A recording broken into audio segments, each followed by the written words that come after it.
All right. Hello and welcome. I know we have lots of people waiting for this today. I'm super excited about this. Of all the events we've done here at the admin bar, this one has had more pre-registrations for this event than any other. So I know there's a lot of people anxious to dive into this and check it out.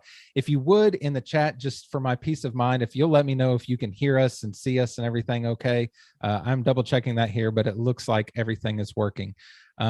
So let's dive into this. Today I have Brian Jackson with me. He is the co-founder of the Perfmatters plugin, which is a really awesome plugin to help you speed up your WordPress websites. Something I've been using for a while now and something I've been trying to promote. And I'm not any kind of expert in any of these things. So I asked Brian if he would jump on here and just go through all the settings with us and teach us a little bit about how it all works. So that's what we're going to do today. So good morning and hello, Brian. How are you doing today? Yeah, good. Thanks for having me. I was excited about this too after you pinged me on Facebook. So I'm glad we could put this together. Yeah, absolutely. I appreciate you being in the group and helping people out and stuff. I was going to have your book handy right here, and then I didn't do it. But why don't you, for people that don't know you yet, why don't you give us a little background on who you are, what you do, and how you got into creating the Perfmatters plugin? So I mean, I've been using WordPress for probably 11, 12 years now. It's been a while. And I worked at KeyCN, which is a content delivery network, for a while. Then I moved to Kinsta, which is a managed WordPress host. So I've been in the performance end of WordPress for quite a few years now. While I was there, I kind of launched the Perfmatters plugin with my brother, who's also the other co-founder of our business, Forge Media. And we really just launched it as a hobby because we were tired of putting all these little hacks from different scripts together. We're like, let's just do our own little plugin, wrap it up so we can stop doing this over and over and over. And we eventually just said, like, we kept polishing it off over time. And we were thought, let's just see if anyone's interested in this. Let's put some feelers out there. And we gave it to some people to try. They liked it. And then eventually we wrapped it up into like actually selling it as a plugin. So, and I left Kinsta a couple of years back to do our own things with our plugins. And so, yeah, right now, my brother Brett and I just work full-time on our plugins. Fantastic. It seems like all the best ideas come from, like, I have a problem, I'm going to solve that problem, and then it turns into a product, you know? Yep. All of our plugins, that's definitely how they all started. Was we weren't happy with what was out there to fix the problem. So we're like, okay, let's just do it ourselves. So yep, that's the way to do it. All right, so we got a lot to get to here. There's lots of settings inside of Perfmatters that we want to run through. So I'm going to quit wasting time here and just share my screen, and we're going to go through this hopefully smoothly here. I will say, I guess there was a couple things we wanted to preface some of this with. Brian and I share the idea that generate press and generate blocks is a great way to build sites. So you might hear us talk a little bit about that. I did stick this just for demo purposes. I just have a sandbox install here with basically nothing on it. The only plugin that's installed is Perfmatters. So there's not a lot going on this site. So we're not going to see like a good before and after as far as testing the metrics before and after, although that's something Brian was talking about, something he wanted to do at one point as well. But I did go ahead and run a PageSpeed Insights test on my agency website this morning, which is running generate press, generate blocks, and Perfmatters. And we can see we get some nice scores here for mobile, 98 on mobile, should be 100 on desktop. Let's see here. Take it a second to load in because my internet's terrible. And while that's loading, I'll just mention too that if anyone has a question about how to use Perfmatters, like, just send us a message in our contact form on our website. Like, we're happy to look at your site before you buy the plugin. We're happy to look at it after you buy the plugin, see if we can help at all. So yeah, I just wanted to mention that because if you're confused, a lot of this varies per site sometimes. So sometimes if you need to ask for help, feel free to send us a message. Perfect. Fantastic. All right, so let's dive in here. When we install and activate Perfmatters, there's a settings screen here. That's what we got pulled up now, and we just decided we're going to go top to bottom, left to right. Let's go through all these things. So why don't you tell us kind of what we find here in the general options section? So yeah, so this is just what we kind of call the quick toggle option, where you just have all the little quick, not huge performance related things, but just little things that like tweak your WordPress site. So we're always adding to these. Sometimes we're removing them if WordPress changes. Sometimes they no longer are valid anymore.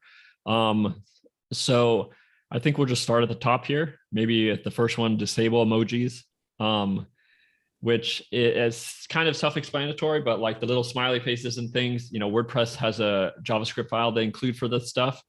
So a lot of people don't use emojis. And especially businesses, e-commerce sites, they're not using emojis on their site, so they don't need that library added. The thing I will point out about that, though, is it doesn't break your OS emojis from loading. So even on my sites, like I have the JavaScript for emojis disabled with this, but I still sometimes use the smiley face in sometimes some of my posts. And, Mac OS or Windows will actually still show their version of that emoji. I've been using the disable emojis as like the silly example in here. I don't disable it because I use emojis all the time. So I'm good to know I can still disable it and still have some defaults in there. It might not look, as uniform as WordPress wants it to look that's why they include the emoji script. But it will use the OS one, and I think the OS ones look completely fine. So it's still kind of the best of both worlds. You can still use them if you want, but get rid of any overhead on your site that's coming from that. So perfect. Dashicons. So this is the kind of the default icon library that WordPress includes. A lot of people don't use these, especially nowadays. A lot of things have been moving to SVGs.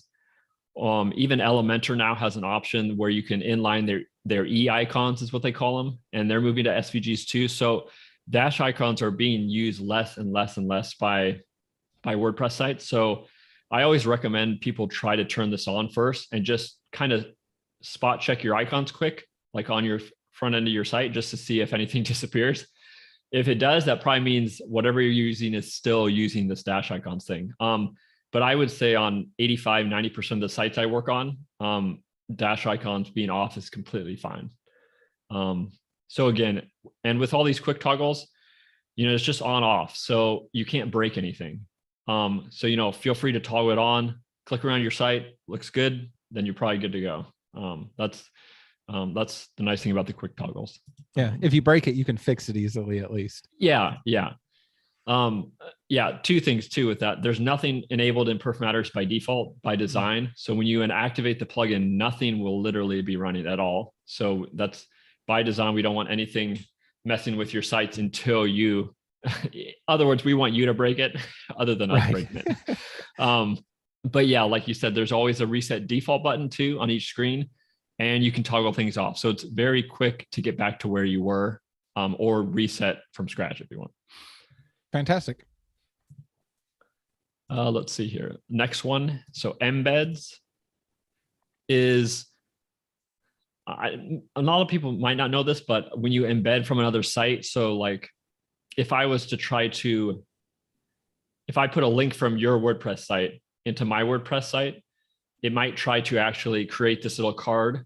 Actually, a better example is like if you try to put a link to a WordPress plugin that's on the repository, it'll create this nice looking little block that has a card of the plugin. That's basically like pulling an embed for that URL. The thing is, WordPress actually includes some rel tags, sometimes some JS for that functionality to work. A lot of people don't use that. They don't want to use it. They don't even care or don't even know it's there. So I usually tell people to try turning this off. I have this off on all my sites. I'll try to mention that too as we go here, maybe what I have, because I know exactly what I'm using on all of our sites. So sure. Yeah, that'd be great. So yeah, that one's pretty simple, easy. A lot of people probably aren't using it. So I would say flip it on. You're probably safe, good to go. Yeah, I just think about, we embed all kinds of things, so I was thinking that if globally of any kind of embedded script or something, that's why I probably don't toggle this on many things. Well, and it won't break. So WordPress has changed a little bit with this, how it goes. So it won't break like YouTube embeds. It won't break that. Or like Twitter embed. It won't break that. And I actually just updated our doc last night to explain this a little more, because even I dove into it last night. It was a little old and probably not as good as it could have been. So it explains a little bit more about what it disables. Perfect. And let's see, next one here is XML-RPC. So this one is it's more like a security thing, but we have it still in the plugin because there's a little line of code that it also has. And so whenever anything adds this line of code, we're always just trying to strip as much code out as we can. But the one thing I will say about this is if you're using Jetpack, I would probably leave this on. So Jetpack users leave this on. Everyone else, you can probably safely disable this. And basically, this is just like an endpoint that communicates with other things. But again, not many things use it. I have this disabled on all of our sites. I don't use Jetpack. I will put that out there on any of our sites either. I was going to ask. I don't mind saying this. I don't recommend using Jetpack. I think there's better alternatives to that. I think it's great that WordPress tries to bundle everything, but I think there's just better solutions for what Jetpack is offering out there. Sure. So yeah, that one's a safe one to usually disable. Remove jQuery migrate. Now this one can be a little trickier. And this is basically, it's a library WordPress has that it basically makes old code talk to new code. So let's say you have like an old version of Divi builder running on your site. They're probably tied into jQuery migrate because they need to talk to the new version of jQuery essentially still. And so that's basically making it work still. Now, if you're on like the brand new version of Divi, you probably don't need jQuery migrate running because they're up to date with using the jQuery core that's in WordPress. So this is one that you really have to think about. Like, are you up to date with your page builder, your plugins?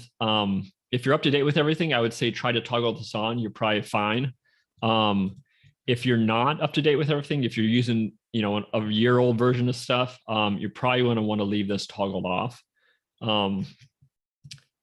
And again, this is one thing that you will probably see it break stuff right away if it's tied into anything, especially when it comes to page builders. So like if you toggle this on and Divi Builder stops working, that means Divi Builder is probably using this.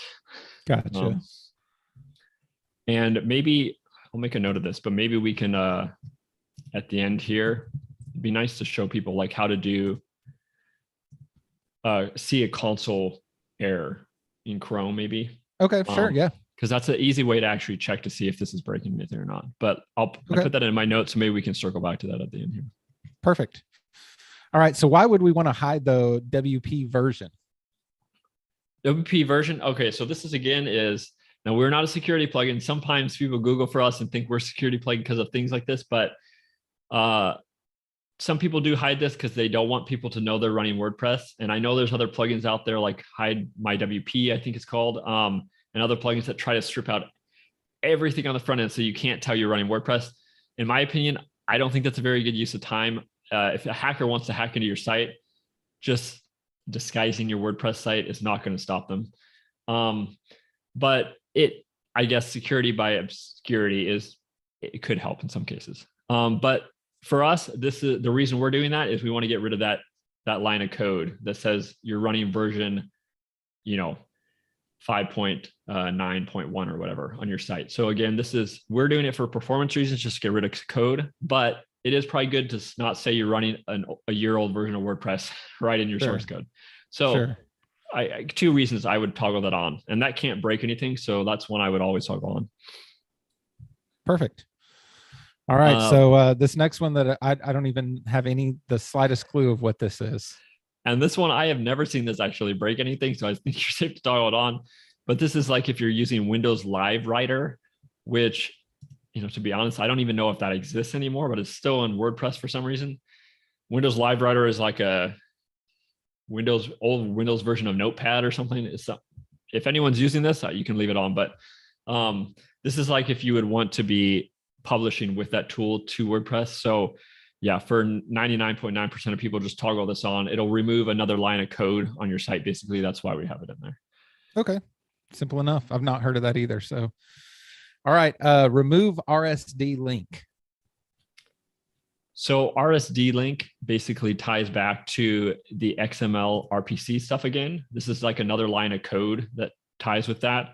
Again, if you're not using that, which most people probably aren't, you can just toggle that on. Just removes like one little line of code. Basically, that's all it does.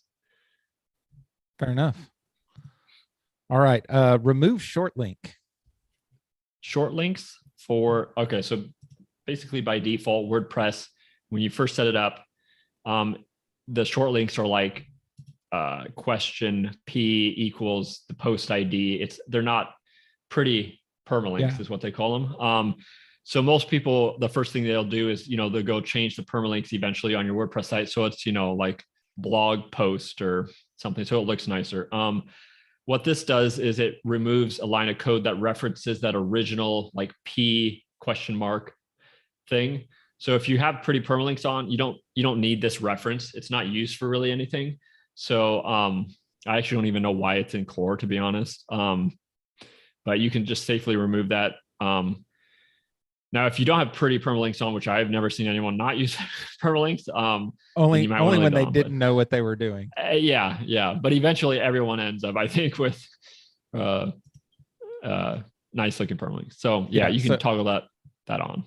Here, this was just my dummy install. So I don't know why this was set to this custom structure, but typically we're going to have this just set to post name, or if we're wanting to append something on there, we might use the custom structure here. But the plain one is what he's talking about here, which is what it comes in by default. So it just gets rid of that basically. Is that right? Yeah. Perfect. We'll see if I don't screw things up by changing the permalinks live on a call. All right. Cool. We'll toggle that one on. Disabling RSS feeds. Okay. Yeah. So for this one, if you have a blog and you want people to be able to use like an RSS reader, which people might think that's dead, but RSS readers are still alive and well. I use Feedly like obsessively. Like that's the only way I read all my WordPress news, all my crypto news. Like I have everything coming into Feedly. So I rely on like RSS feeds a lot. And so if you have a blog, I would leave this on because you never know, like someone's going to try to subscribe in like a Feedly tool to your blog and they want to read it that way instead of actually subscribing to your newsletter or going to your blog.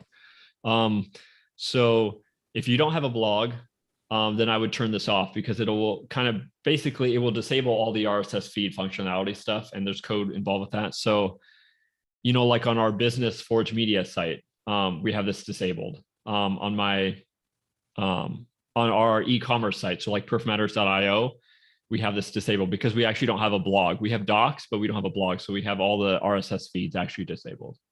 So gotcha. Okay. So what's the difference between that and removing the RSS feed links? So this one you can usually safely remove on any site. Even on our blogs, I have this removed. These are just the link references to the RSS feed, which are not used by many things. Now, sometimes a feeder like Feedly might scan trying to pick it up there. So in that case, you might want to leave it on, but I actually always turned off because I'll usually include a link to my feed somewhere else on my site, like to the RSS feed. So also feeds usually are /feed. So things like Feedly will actually usually default try to scan. They search for like /feed first anyways. So even if this is on, they're probably going to find your feed regardless. So on all my blogs, I have this actually turned on just to get rid of that extra line of code, basically. Perfect. All right. Disable self pingbacks. So pingbacks is something that's just, it's kind of annoying. But basically when you link to your own article, it will kind of show up as a comment sometimes. And that's kind of called what is a pingback. And so this will just remove that functionality, basically. It's just a waste of resources essentially. Yeah, I've seen that happen before, and when I didn't have comments disabled on something and didn't understand why that was happening. So good to know I can just ignore that if I click this one button. Yeah. And for me, I like to keep comments just as user comments, nothing else. And you never know with SEO too. Sometimes I can create more interlinks with self pingbacks. And so for SEO, you never want to like just keep creating interlinks when you don't have to, because that can actually mess with stuff. Yeah. Yeah. So that's pretty much that. I have that disabled like literally on all of our sites. So if you're curious. Perfect. REST API. So this one is, there are things that use the REST API. And I have in our doc, I would definitely go there if you're looking at this. Things like Jetpack, WordFence, trying to think here. if you're using the right SEO part of Yoast, some people use that for like checking SEO tracking stuff. They use it. Sometimes a contact form will use REST. If you're doing any of that stuff, it could break stuff if you're if you're turning this off. If not, I would turn it off, but you can see we do have options there as far as default is just enabled. So it's just, if you don't do anything, it's just still running. Then you have disable for non-admins and disable when logged out. Okay. So there's two different types of things that like Jetpack might toggle. They might be hooking into the REST API, like on the admin part, but they're not actually doing it on the front end part. So like you could disable REST API still when you're logged out, if that makes sense. Okay. So chances are on this, it's going to be one of those, you might have to do a little bit more testing to make sure you didn't break something if you do disable. You might. Yeah. And I do have a list of the common things I've seen. So like, yeah, Jetpack and contact forms are probably the two things you'll want to check. So if you have a contact form, if you like, say, disable when logged out, like it's easy to test. Just like go to your site, logged out, test your contact form, make sure it works. If it still works, well, then they're not utilizing the REST API on the front end to do those submissions. So on that one, you do have to test a little bit. But I would, just so you can try to get rid of it if you can. And I think one thing I had kind of planned for our discussion too is, and we hadn't done it thus far, but maybe we can pick it up, is obviously we're talking about some of the risks with some of these things, like you just went over with this one, these contact forms, or if you're using Jetpack or whatever it may be. But also I'd like to know kind of like the rewards. Some of them you said, it just removes that one line of code. I imagine something like that probably also isn't going to make your score go from, complete failing to 100%. So if we could try to include some of the things like, is this something that could make a huge difference on your site, or is this really negligible? That's actually, and I imagine the REST API one could probably make a fairly decent difference. The REST API one does, but let's just quickly scroll up maybe, and I'll just go through this super quick. Disable emojis, big difference. Disable Dashicons, big difference. Embeds, not that much of a difference, slight, just a little. XML-RPC, not a very big difference. And when I say not a very big difference, it's still helping, but it's not going to like change your scores dramatically. Right. jQuery Migrate, big difference. That is one I would actually spend time on seeing if you need or not, because whenever anything has JS in it, JavaScript, like that's going to slow your site down more than anything, more than CSS, more than HTML code. So whenever you can get rid of JavaScript, you always want to do that. High WP version, not a big difference. Manifest, RSD, Shortlinks, not huge differences. RSS feeds might actually help more on the back end as far as like crawlers and stuff. So that one, maybe not speed scores as much, but other things. RSS feed links, not a huge difference. Pingbacks, not a huge difference, although that one has other ramifications like SEO too. So that one's always a good one, I think, to turn off if you can. REST API, like you said, that one sometimes is not just like PageSpeed scores, but also like just, queries and functionality on your WordPress site. So sometimes things affect like server resources as well too. So that one I would try to get rid of if you can. And then right below that, you have the REST API links. That is basically tied to the feature right above. It just removes the reference to the REST API stuff. Okay. Perfect. All right. That catches us up. I'm glad we did that, because I think that's important too. And there was already things like you just saying right away that, disabling the emojis could make a sizable difference. And that's one that I thought would be completely insignificant. So it's good to know things like this as well. Yep. And think of emojis like, I like to think of it, and they're not as bad as Font Awesome, but think of them like Font Awesome or something like these. These are like entire libraries sometimes. And so anytime you include like a library or a JS script, like it's just going to be horrible for performance. So, and let's see here. What's the next thing? All right. So we're down to disabling Google Maps. Google Maps, of any of the quick calls, is by far the worst offender in here. Google Maps, I mean, that can ding your score by, I'm not even joking, by 20 points sometimes. Jeez. Alone, just using Google Maps. So, I think people also, it's important to realize that the team that makes Core Web Vitals and PageSpeed Insights, they're completely siloed from the teams that are making Google Maps, Google Fonts. Like these other teams don't care about performance as much as the team that is working on PageSpeed Insights. So they must hate each other too, because it seems like anytime you disable a Google feature, it makes scores on Google testing tools way better, you know? I'm sure, because, and then you have people creating GitHub issues saying Google Maps is hurting, core web vital scores. And then, it's just, yeah, I'm sure the teams don't appreciate each other sometimes, just because, some teams don't appreciate performance like, the core web vitals team is. So, Google Maps, always disable if you can. So there's two things with this. If you just check that really quick, just to see what toggles down, there's actually something that puts in below it. If you disable Google Maps, there's an exclude option for post IDs. And basically what that does is we commonly see like someone will have a Google Maps on a contact page. That's where you would want it. So you can click disable maps from running anywhere else.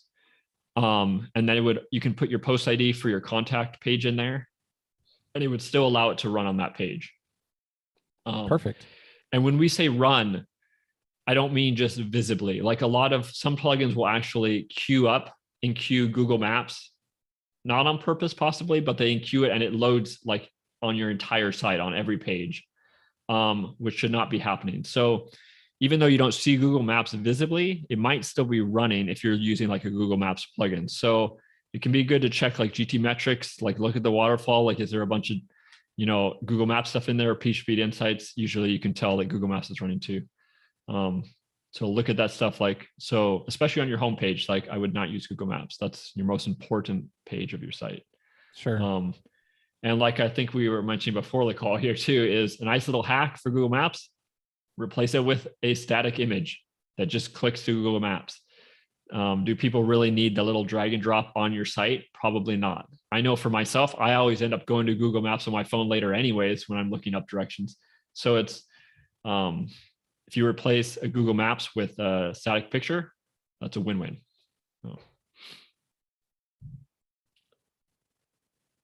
I think that's it for that one, probably. I think we might have lost Kyle, or either I'm freezing. I'm not sure which one.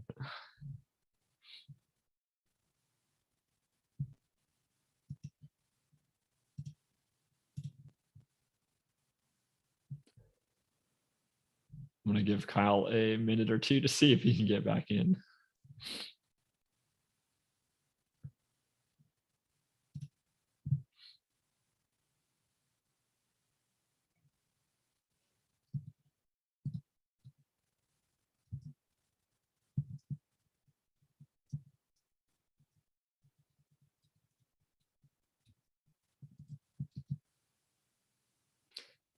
I think we lost Kyle there. So I'm going to give him a few moments to get back in. I think he was maybe having some internet problems here.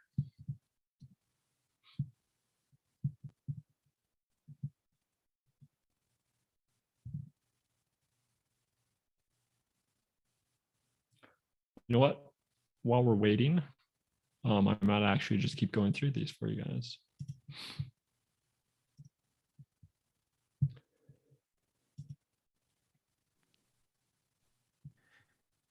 If I made it back onto this and we're still connected, then I owe you a lot here. Can you hear me? Okay, yeah, I can hear you. I completely lost internet connection, which is fantastic. That's but I saw people cheering you on in the chat here, so I knew you were a pro and you were handling it. Oh, I was about to keep going through the toggles actually. So I didn't know how long. All right, let me see if I can get my screen shared here, screen shared again here, and hopefully we'll be okay. I don't know what might have happened to the stream while I was gone. It looks like it just took you to full screen, but apologies for that. We'll just jump back in here where we left off, or at least where I left off. So I think the next one on our list here was disabling the password strength meter. Yes. So the password strength meter is something that runs on. This is mainly we see this on WooCommerce sites, but it enforces to use strong passwords. The thing is, this loads in places. Now that's important, like using strong passwords is important, but this also loads in areas that it shouldn't be loading. And this one is a huge script sometimes as well. So I would recommend disabling this. And it's typically safe to disable this on WooCommerce. So I would say this is a safe and a big win for most people. Okay. Now, if you're using some weird security plugin that's, really changing all of your WooCommerce login security stuff, you might want to just leave this off. So it depends on how much you're, I guess, kind of hacking all your login stuff. But if it's a fairly default, stock WooCommerce login string, I would probably turn this on. Perfect. All right. Disabling comments. Disabling comments. Yes. So this one, I would definitely turn this on. There's a lot of code associated with this. If you don't have comments. So like we have this enabled on our Perfmatters site because we just have docs. We don't have a blog. So we don't have any comments on our site. So, we have this turned on. So basically if you have a blog, leave it on. If you don't have a blog, turn this off for sure. And there is quite a bit of code and stuff associated with this. So definitely that's a bigger win to turn on. Perfect. So I guess comment URLs kind of goes along with that. If you're going to disable the comments, there's no use for the URLs as well. Yeah. And that is one more actually for spam, which spam does come back to performance sometimes, where, it allows them to, by default on WordPress, add their URL of their website. For me, that just opens it up to spammers, seeing like, oh, I can put my URL in there and that's going to show them the comment then if it gets approved. So right. I've always hated that. And especially having an SEO background, I know like people are just always trying to get those backlinks. So like, it's just, that will deter a lot of, at least manual spammers from saying like, oh, there's no comment URL in here. Like, what's the use of me even commenting on this blog? Okay. So, like kind of help clean up the quality too. Like then you just get people like that only care about what your blog content is. It will not stop bots though. So gotcha. Not a security feature, but will help. All right. Adding a blank favicon. So this one is really more for if you're speed testing for blank websites. Sometimes in GTmetrix, like if you were to run your website through it right now, it'd probably have a 404 error with a blank favicon because you haven't added any. So what this does is just adds kind of some default code that kind of hacks it so it doesn't impact your test scores. So we have a lot of people just installing Perfmatters off the bat, and they want to they don't want to go through like, designing a favicon, uploading it. Does your theme have a favicon section to do that in? All that stuff. Right. They just want to fix that one little error so they can see what the performance is when they're speed testing right away. Gotcha. So this kind of fixes that issue. All right. Removing global styles. Oh, and I will say on the favicon, if you have a favicon icon, don't turn this on. Right. Okay. Gotcha. So yeah, if you have one in, like Generate Press lets you add a site icon. That is a favicon. It's all the same thing. So if you have an icon anywhere added, just don't turn it on. Remove global styles. This is something we literally just added in WordPress 5.9. We're on 5.9.1 right now. So this is 2 versions old, but they added a ridiculous amount of code for stuff that people are just not normally using. It's like almost 300 lines of code, unminified code. So not quite that one is minified, but and this is some inline styles for blocks. And a lot of these things are not used unless you turn them on. And then also duotone. Duotone is like those, like you want to make all your images like black and white, or the must-have feature no WordPresser was asking for, but we all got. Yeah, I know that. Exactly. There was so much emphasis on duotone everywhere. I don't know why. Who wants to make all their images like the same color? Nobody knows why. It had to be like somebody's kid's idea, and it's like, well, we got to do it because so-and-so's kids got to have it. I feel like there's some personal tie-in why that's been so important, but I digress. And the demo, when they use it, actually looks really cool, but I would never use it. There's a cool part of it, but if you're not going to use it, what's the point of adding it? So it's weird.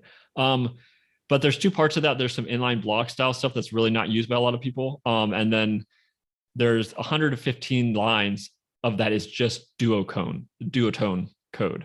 It's just literally SVG code like added. It's just ridiculous. Now, there was a little hiccup with 5.9.1 where they tweaked some of it. So in our next update, we actually have made a little tweak again. So that will actually help fix that even more. So right now it's kind of like half working because they tweaked one thing. So in our next update, that'll be coming out here in a week or two, it'll be working 100% again. Perfect. And we do hope WordPress actually changes this. There are a lot of people speaking up about this on GitHub already, saying this is ridiculous. Like, why do we have all this code if we're not using it? Like, so this is one feature I hope WordPress fixes, and we can actually remove the feature from Perfmatters later down the road.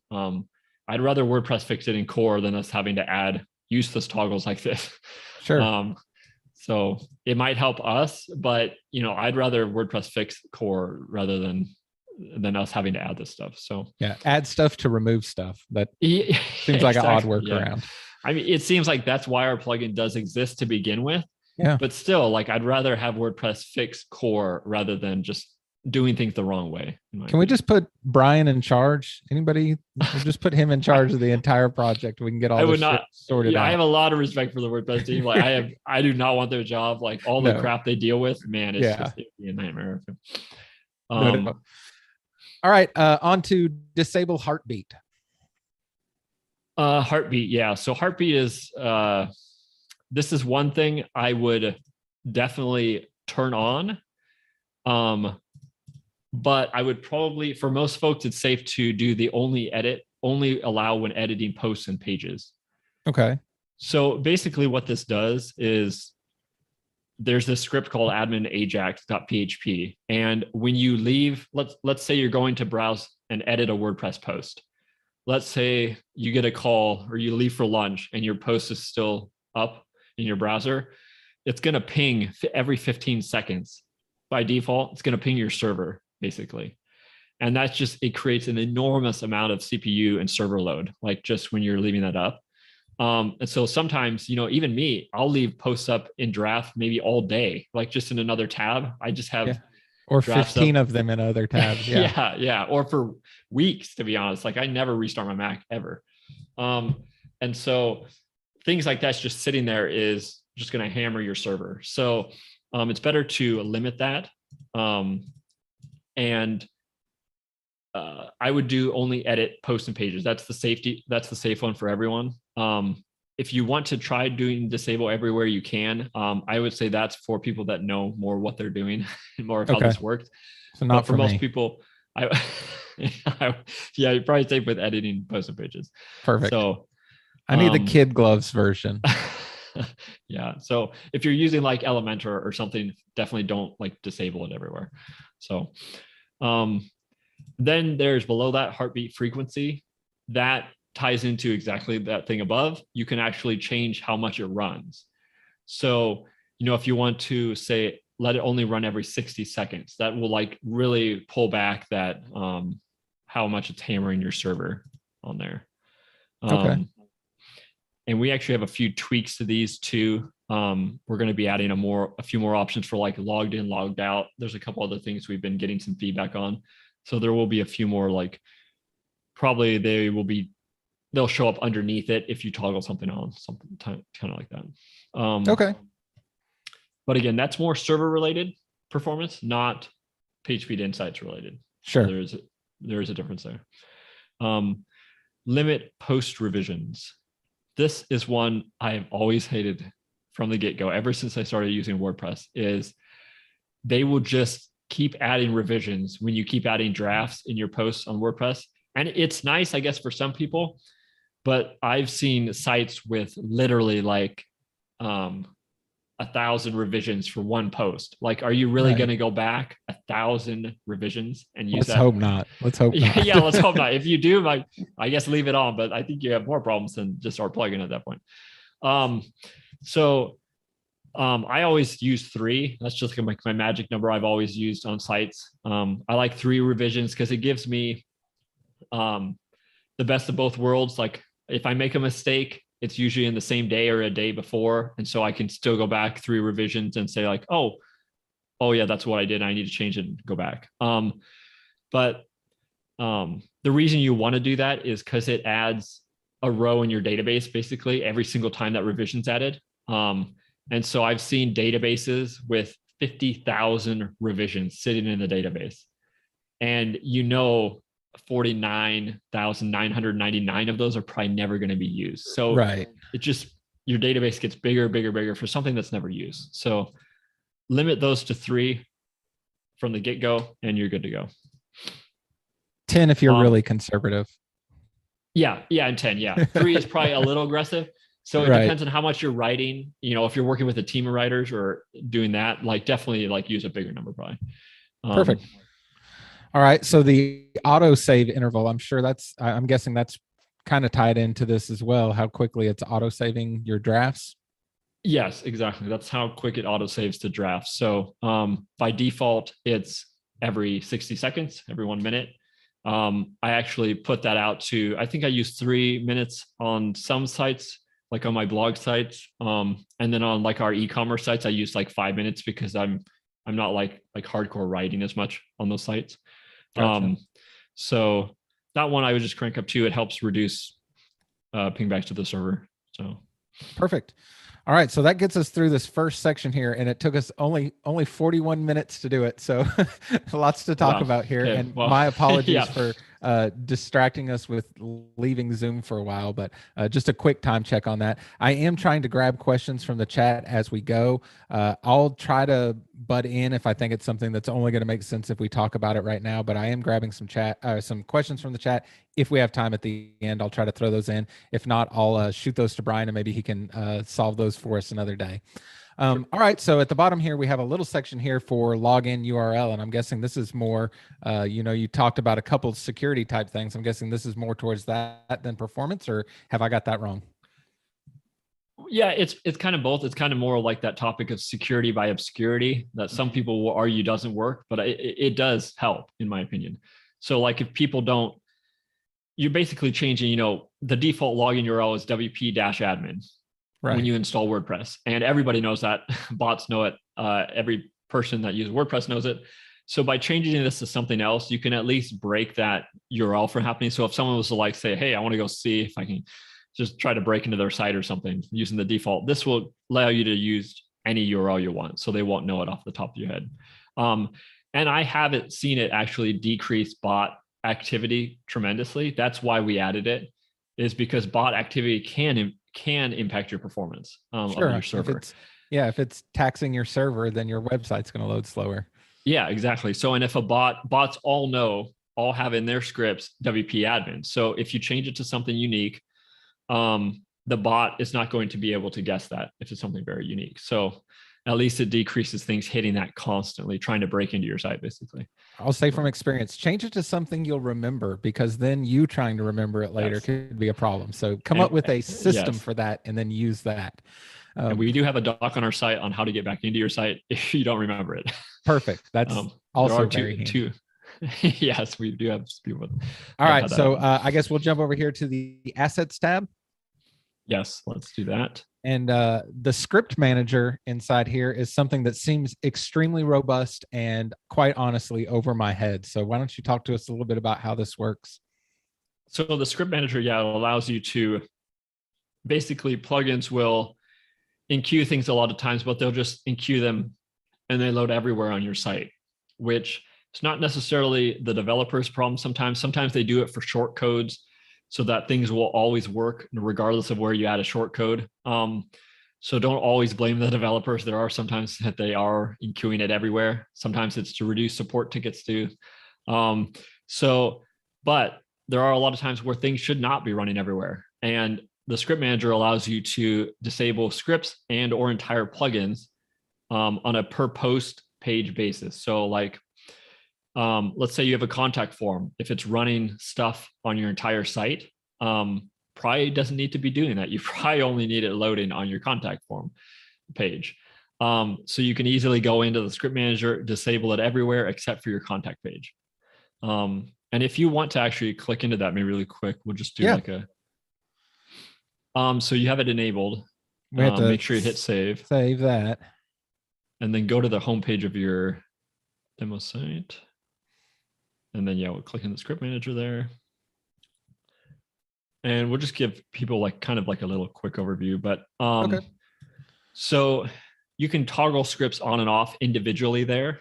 Or you can toggle entire plugins off. So on the top right there, there's a big toggle for on or off. So if a good example is like contact form, but actually a better example is probably like a social media plugin. This is one we see very often, is a social media plugin will just load stuff everywhere. A lot of people don't have a social media plugin running on their homepage or any of their pages. They just have it on their blog posts. So what you could do is go in here, you would click go ahead and maybe just use that as the example one. So click that toggle in the top right to off, like for the whole plugin. Okay. You'd say toggle it off and you want it running everywhere except for so click everywhere. Okay. So we want to disable everywhere, but we want to add an exception for our posts. So you would add posts. So that would basically say, hey, I don't want my social media plugin running anywhere but on my blog posts, basically. Perfect. And you could also do it per script too. So it'd work the exact same way. That gives you more granular, but sometimes if you know it's not needed there at all, you can just literally go to the plugin level and say, hey, it's only running here. Let's get rid of it everywhere else. That helps me out now that I think through all this and have you explain it to me like I'm 5, which is super helpful. I have, as I've moved to blocks, I realized not every block package has everything I need. So I'll have to install an entire other block package to do this one little widget. Most of them are pretty good about allowing you to only install the blocks you need, but then I'll only need that block on a certain page. So it'd be nice to just say, hey, this entire plugin, only use it if it's on these specific pages that I'm needing. And then that would save me a lot on that. Yep. And some plugins do like only enqueue their scripts where they're used, but I would say a lot don't. And again, it comes back to that thing of they want to reduce support tickets. They're just going to load it everywhere. So make sure that it works everywhere. Then the other thing in here quick is probably if you go into the settings, we won't dive into this because this is very for more technical users, but there's the MU mode. So this will basically, it's a more powerful version of the script manager is what I can say. And so when you disable an entire plugin in the script manager by default, there might be extra like inline code that it's not disabling, or queries that it's not disabling. So like the default script manager just works with scripts. So if you want to literally disable everything from a plugin, like queries from running on that page, from inline CSS, from JS, then you would want to enable MU mode to literally disable the entire plugin from running. And if you turn on MU mode, basically it just flips the whole script manager to MU mode. And when you go to toggle off a plugin, it uses MU mode at that point. Gotcha. So for most people, I would say like use the script manager first. And once you're used to, if you're comfortable with that, then you can dive into MU mode. It's definitely something to use once you're more familiar with how to use the script manager. But it is stay away from that. It can be very powerful though too. And sometimes it is needed. Like if a plugin loads like an inline code that they're trying to tweak, then that would be needed. But again, it's usually for more advanced developers and agencies that are really trying to fine tune things. Gotcha. Then there's other toggles in here. We probably don't need to go through these. There is a testing mode that is actually helpful. You can toggle that on and it restricts your changes to only show to logged in admins only. That way it's not breaking your whole site while you're doing it. Now, again, I always recommend using a staging site, but you would be surprised how many people don't use staging sites. That's why we added this. Guilty. I am guilty of that sometimes myself too. If it's a quick fix, I'll just go straight to thing and I'll edit the CSS and something on production. But I'm so guilty. I'm so guilty. I offered Brian that we could just do all of this live on my agency website right here today, and he didn't like that idea. But yeah, I'm a little wild that way. And I think everyone's probably guilty of that to some point, even if they don't admit it. Some people get lazy, and we all get lazy at some point. But I'm just honest. That's all it is. It's just honest. Yeah. So, but again, if you're doing lots of changes, always use a staging site. But again, that's why we added the testing mode. If you don't want to like break everything on the front end, you can at least still test using the script manager just logged in. Then display dependencies. We do have docs on these, so I won't go into these right now. It's definitely for more advanced people. archive posts, basically it enables more options for your exceptions there. So like, let's say you have WooCommerce products, like it enables stuff like that. Just more things you can like fine tune basically. Gotcha. And then the global view there, basically, if you want to go to the script manager really quick and just actually disable something, okay, and then just click save, then go into the global view. This basically, oh, whoops, go back to the script manager here again. Oh, actually you didn't choose. Yeah. Yeah, I didn't choose somewhere. All right. And then global view, and then, yeah, so here basically you just get an entire view. So if you have a lot of script manager stuff, this, like, I've seen pages where it's a scroll bar in here. So some people go crazy with the script manager, including myself sometimes. And you'll just have, you can see literally a quick view of everything, because sometimes you can go to a page and disable a script on the current URL in the script manager. So the only way to see that later would be to go into here, if that makes sense. Gotcha. Okay. The script, when you go to the script manager, it's showing you what's in queued on that page at that time. That's very important. So when you went to the home page, you're seeing what's in queued on the home page. Right. It has nothing to do with any other pages on your site. Now you can disable things site-wide from here, but if you go and start tweaking individual pages saying disable on current URL, and then you have 50 of those, you will have many different disables on different pages individually. So the global view, you can go back and say like, oh, I want to delete that thing that you just added. So then you could click the little trash icon there, and it basically would get rid of that. Perfect. And so that's, yeah, basically it for the script manager. We'll hop back into the plugin settings and get back to where we were. And again, that is one of the tools that you just kind of have to dive into and start using it. It's, you know, we could talk about it forever and it still, people would be confused, I'm sure. So but yeah, I would encourage people to try using it. Just start with easy things like contact plugin, social media plugin, things that, like, you know, that are only used in one place. And then you can dive into more things like, why is this script loading here? I thought this is only here. More advanced stuff like that. Perfect. All right. So next section we're diving into here is some JavaScript. We already told us it's going to be heavy loading things on our website. So I'm guessing there's some gains to be made in this section. Yes. And speaking of the script manager, huge gains, obviously. Right. That one. And the more you use it, the more powerful it gets. So it's kind of one of those things you can, you know, fine tune as much as you want, basically. So deferred JavaScript. Basically JavaScript is just by default, you know, render blocking. Everyone's probably at this point seen PageSpeed Insight warning saying your scripts are render blocking.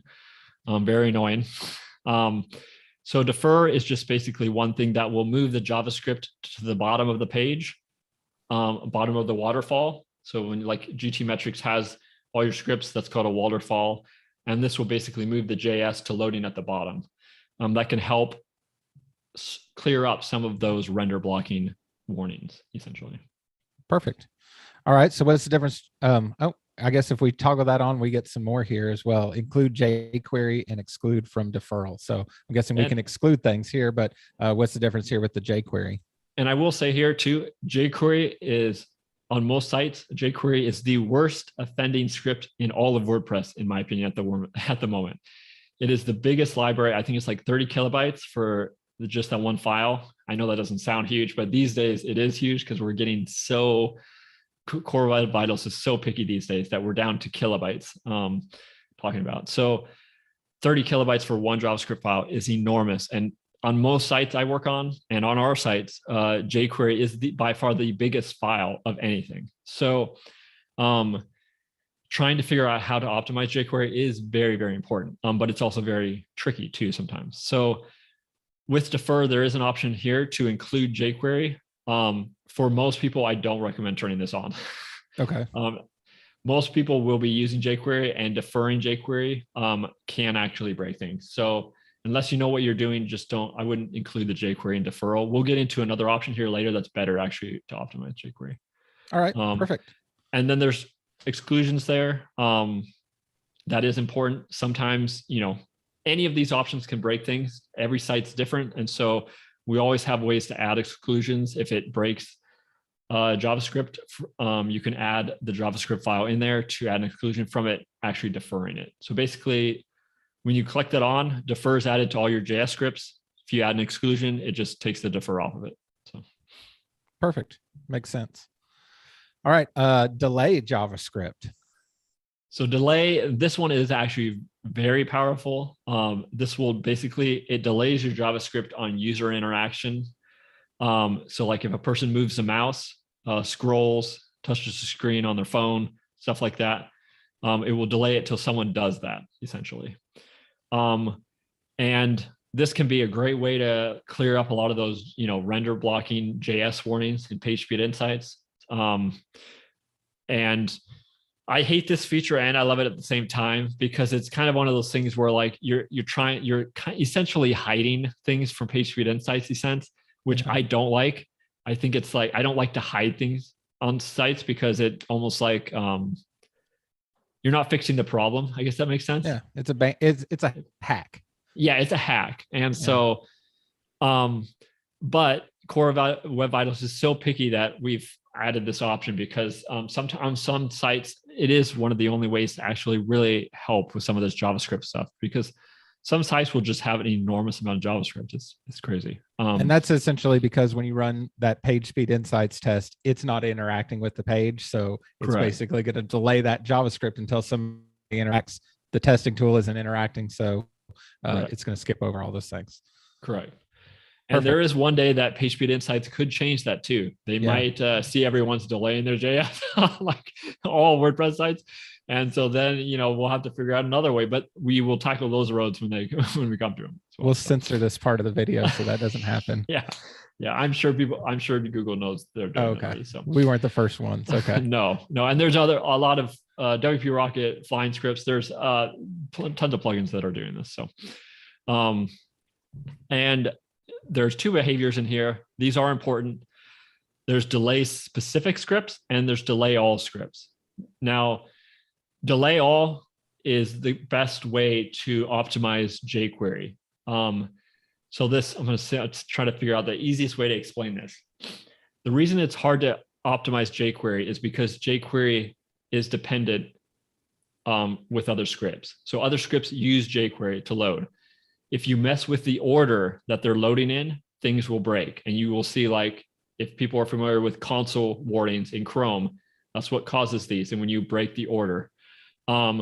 So when you do the delay all, it's essentially keeping the same order, if that makes sense, of all your JS. So it delays everything, including jQuery. And so that order is kept the same. And that allows you to also delay jQuery. So if you want to optimize jQuery, using the delay all is actually the best way to do it. And then we do have some exclusions in there as well, same as defer. Then there's the other option, which is delay specified scripts. So some people's sites would just be too big of a mess, that delay all is just not going to work. Like, there's just no way you can use it. Like, they'll have, I was working on one yesterday that had 65 JavaScript files on it. It's just, when you do delay all, like, you would be going through adding exclusion after exclusion until you're basically back to where you were before. Right. So there's just too many dependencies and stuff. So on that site, you have to use, delay specified scripts. And for that, a good example is, like, let's say you have Google Tag Manager, Google Analytics, Twitter Pixel, any of these third-party things you can delay using like this. And those are, like, always huge performance hogs in PageSpeed Insights. So you can go through and, like, delay individual things like that with this specified scripts option. Perfect. So huge gains to be made here, but be careful what you're doing as well. Yeah. And again, you can't break anything. There's the delay JS toggle there. So if you never lose your settings there. You can always toggle the whole thing off and then, like, come back to it later. If you're like, man, I broke everything, and, like, I'll come back to this later when I have more time. Easy. When I do what Brian said and put it on a staging site and test it somewhere proper first, I'll come back then and do this. Yeah. All right. Delay timeout.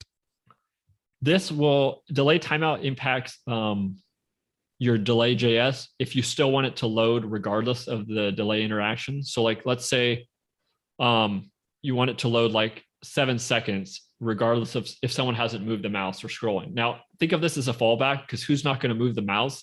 Like, it's most likely this is not going to be needed anyways. What this is more added for is like, let's say you delayed the Facebook pixel, but you have like a virtual page that the Facebook pixel is firing on, like a thank you page or something, where someone maybe not interact with it, but you want that pixel to fire because it's actually firing off a conversion goal for your ads or something. So this would make it so that pixel would still essentially fire after a certain time, even though like there's no human interaction maybe with that page at all or something. Okay. So would you recommend going ahead and setting this? I would, just to be safe, because yeah, you always want your scripts to load at some point. So the tricky thing with this is you can't set it too short. And I actually think we're going to end up coming back here and removing some of these quicker options because they're just too short for most people. I always recommend using like 6 to 10 seconds. That's the safety. Okay. So use 6 to 10. And remember, it's a fallback. It's not like if you don't set this, they're not going to run, because people are going to move their mouse, they're going to scroll, they're going to click, they're going to get initiated without this regardless. So.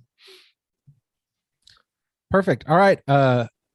We're under CSS here. We have removed unused CSS with a big beta warning on it. So talk to us about that. I will stress beta at the moment. And we have a lot of updates coming in our next update for this that we've been working on. This is a huge problem that people have is, if you go to PageSpeed Insights, you probably see remove unused CSS warnings. It's even very optimized sites will probably have a few of these. It's just something that, plugins load their code and they'll load their whole style sheet. And sometimes not all of their code is used in that specific area. So Google will flag you saying, we see on this page, not all of that code in the style sheet's needed. So like, why is it loading? So Google really wants you to only load the code that is the CSS that's needed. So this basically goes and strips out all of the unused CSS, and it just dumps the used CSS on your site, basically. So only the used CSS is loading. So if you want to toggle that on, there's a couple things in here. There's delay, then there's async and remove. So basically right now, we inline your used CSS. However, I will say in this next update, we're releasing a file version where we're going to put your used CSS in a file, which can be cached. So it's actually much better. We were going to be doing that from the get-go, but we ran into 2 bugs, like literally the night before we were going to roll out the beta feature. we had to take it back. So right now it inlines your used CSS in your head.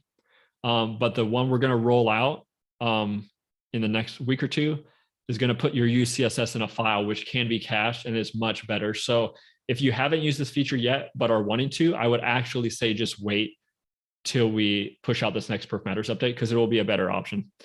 But there's different style sheet behaviors you can do in here. So basically, delay will, when you go to your site, your used CSS is loaded, and then delay on user interaction will load the rest of your style sheets regardless. So let's say remove CSS, let me just say, is a very tricky operation for anyone that's deploying this.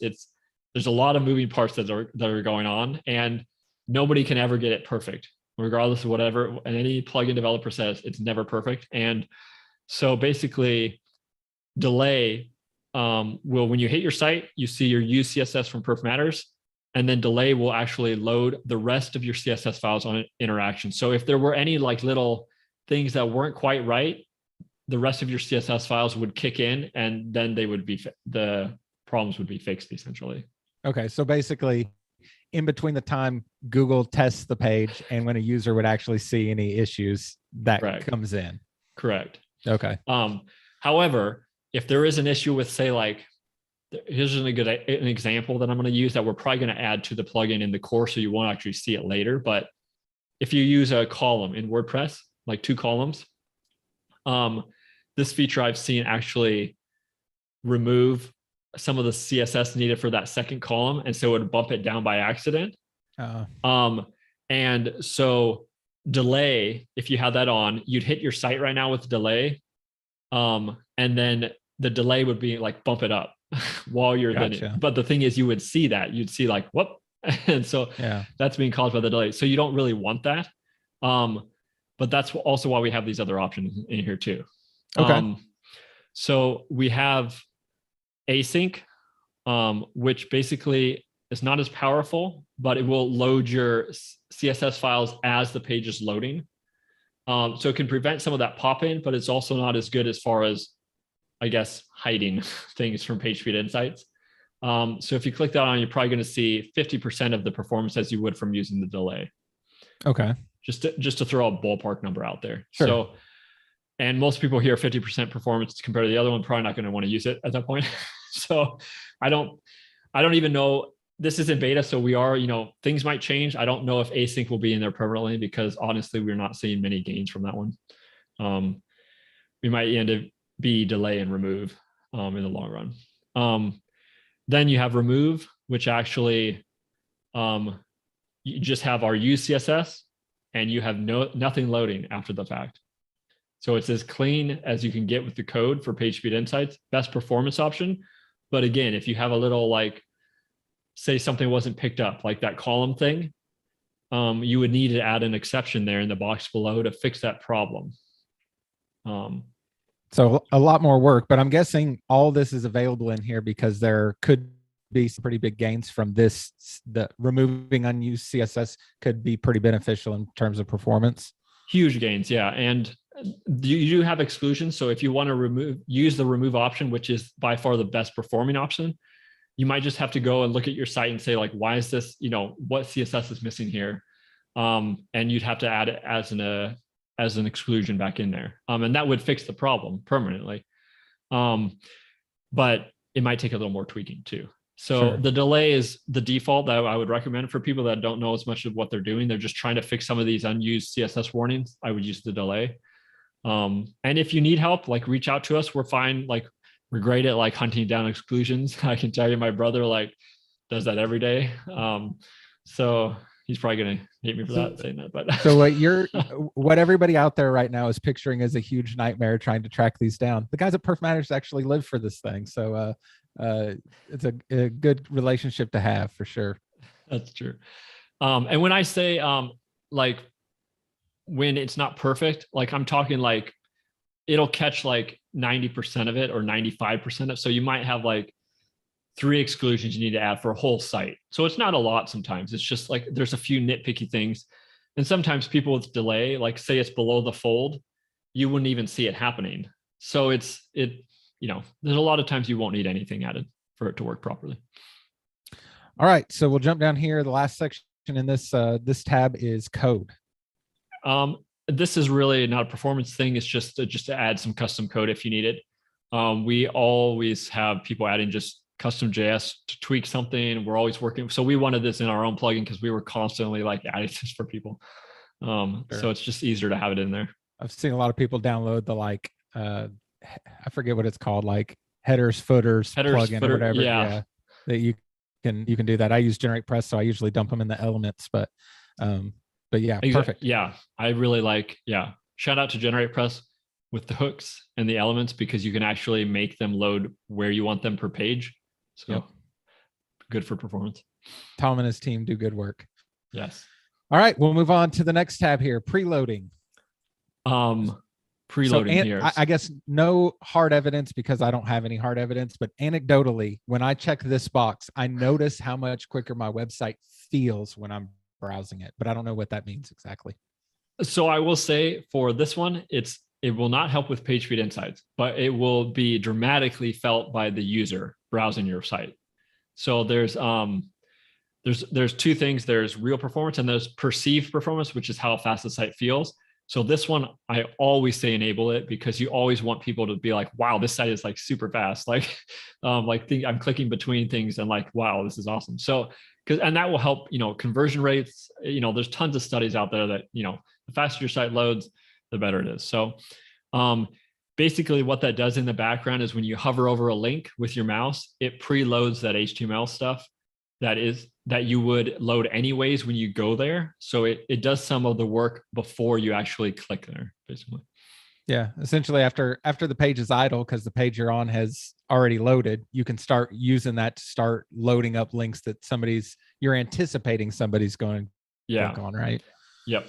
So yeah, great one. I always recommend. And there aren't very many issues with that either. So usually pretty safe to just toggle that on. And so what about these options underneath it here where we can, looks like we have a little repeater field here. We can add lots of stuff to. Preload. So, there's tons of people will see, random things like preload critical image is warning in PageSpeed Insights, preload fonts. There's just random preload warnings that people will see in PageSpeed Insights that this is kind of why this is in here. And what preloading does essentially is you have your waterfall. So like defer puts things to the bottom of the waterfall, preload moves it to the top of the waterfall. So it loads first. So if you want something to load right away, that's what you use preload for. And when Google complains about wanting something to preload, it's because they want to see it load faster first. So a good thing to preload is like a logo. Like if you look at your waterfall and your logo is like loading like 30 scripts down, it actually probably should be loading first, to be honest, because your logo is like, as far as the DOM and structure goes, right, it's like at the top. So I usually tell people to preload their logos. Like if they're not doing anything else, at least preload a logo. And we could literally just put like the URL of that logo file in this, correct, this field. Yes. And those are URL fields. So you'd put the full URL. The thing that I hate about Google is they do want the exact URL. So you can't use relative paths. Like you do have to use the full URL. Okay. And there's all different types you can use here, but the most common ones are images, fonts, and scripts and styles. So your CSS, your images, your fonts, and your JS. Those are the common ones. There are some other random ones, but those are more specific use cases. And then there is location too. So, and you have a post ID. So everything has a post ID. If people don't know how to find a post ID, like it's in our doc. I'm thinking of an example here. Like sometimes Google will complain they want you to preload an image on mobile on your homepage. Like you have like a big featured image. So the thing is, you don't want to add a preload for your image, for that image everywhere on your site. Otherwise, it's going to start slowing other things down. So right. You would add a preload for that image and you would say on the post ID of your homepage. So that way it's only changing it on your homepage. That makes sense. Yeah, that's perfect. And same thing for mobile or desktop. So I'm glad those options are in there as well. And I will just say for desktop, a lot of times people don't have any issues with desktop and PageSpeed Insights or GT metrics. Things are just so fast that a lot of times you don't need to, but I would say leaving it on all devices is pretty typically safe, because if you preload it in desktop, it's not going to hurt anything really if you're doing it on mobile. So all devices is usually fine. All right. Preloading critical images and another beta warning. Yeah, this is another beta one because this is super tricky, I think. Probably one of the most complex features we have, actually, even though it looks very simple.